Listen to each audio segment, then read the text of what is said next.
पुढची बातमी पाहूयात। लाडकी बहीण योजनेचा फटका आता राज्यातील जन आरोग्य योजनेला बसल्याचं चित्र आहे। कारण राज्यातील रुग्णालयांचे जवळपास 889 कोटी रुपये सरकारकडून थकीत असल्याची माहिती मिळते। गेल्या 8 महिन्यांपासून हे पैसे रुग्णालयांना देण्यातच आले नसल्यानं त्यामुळे जन आरोग्य योजनेतून उपचार घेणाऱ्या रुग्णांवर याचा परिणाम होण्याची दाट शक्यता असल्याचं देखील बोललं जात आहे।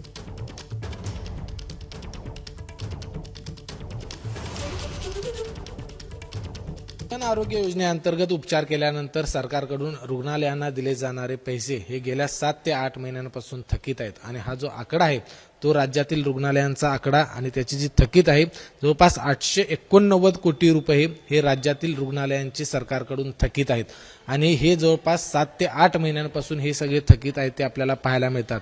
कारण रुग्णांवरती उपचार केल्यानंतर महात्मा फुले जन आरोग्य योजनेमध्ये त्या रुग्णांना बसवून दिलं जातं, त्यांचं बिल आहे ते सरकारकडून दिलं जातं, मात्र ते थेट रुग्णालयांच्या खात्यावर पडत असतं आणि हेच पैसे आहेत ते थकीत आहेत। हा आकडा आहे जो बघितला तर राज्यातला जवळपास 889 कोटी आहे आणि प्रत्येक जिल्ह्यामध्ये जवळपास 50 कोटी 60 कोटी 70 कोटी नाशिकमध्ये सगळ्यात जास्त आपल्याला पाहायला मिळते, जवळपास 90 कोटी या ठिकाणी नाशिक जिल्ह्यातले पैसे आहेत ते रुग्णालयांचे थकीत आहेत। त्यामुळे आता सरकार हे तातडीनं पैसे देतील आणि ही योजना पूर्णपणे मोठ्या ताकदीनं पुन्हा चालू राहील अशा पद्धतीची आशा देखील रुग्णालयांना आहे। कारण जर रुग्णालयांचेच पैसे जर सरकारनं थकवले तर त्याचा परिणाम आहे तो यावर उपचारावरती होऊ शकतो, रुग्णांच्यावरती होऊ शकतो आणि म्हणून कुठेतरी आता सरकारनं हे गंभीर पाऊल उचलणं खूप गरजेचं आहे।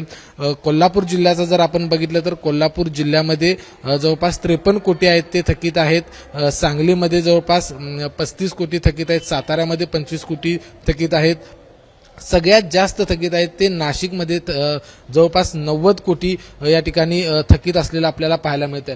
त्यामुळे आता या सगळ्या जे रुग्णालय आहेत त्या रुग्णालयांकडून किंवा रुग्णालय ही जे थकीत आहेत पैसे त्यांना ते कधी मिळणार याचीच ते वाट बघत आहेत। कारण प्रत्येक जिल्ह्यामध्ये या जन आरोग्य योजनेचा एक समन्वयक असतो आणि तो ज्यावेळी सांगत असतो की या महिन्यात होईल, पुढच्या महिन्यात होईल, मात्र गेले 7 ते 8 महिने राज्यातील रुग्णालयांचे जे जन आरोग्य योजनेमध्ये उपचार केले आहेत त्याचे 889 कोटी हे सरकारकडून थकीत आहेत। कॅमेरामन निलेश शेवाळेसह विजय केसरकर, एबीपी माझा, कोल्हापूर। एबीपी माझा, उघडा डोळे बघा नीट।